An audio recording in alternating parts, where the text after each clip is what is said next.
If you're experiencing an installation loop with your Nintendo Switch, follow these steps to troubleshoot and resolve the issue. This guide will help you get your console back to normal operation. Step 1. Power cycle the console. Turn off your Nintendo Switch completely by holding the power button for about 12 seconds until it shuts down. Wait a few moments, then press the power button again to turn it back on. Step 2. Check for system updates. Once the console is powered on, navigate to System Settings from the home menu. Scroll down to System and select System Update. If an update is available, download and install it to ensure your system is up to date. Step 3. Clear cache. In the System Settings, scroll down to Data Management.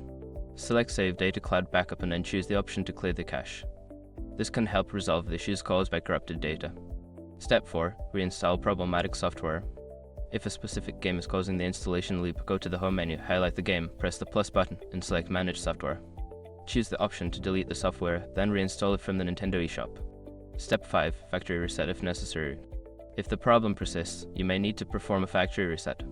Go to System Settings, select System, then Formatting Options, and choose Initialize Console.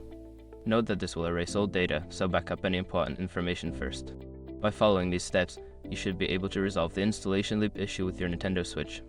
If the problem continues, consider reaching out to Nintendo support for further assistance.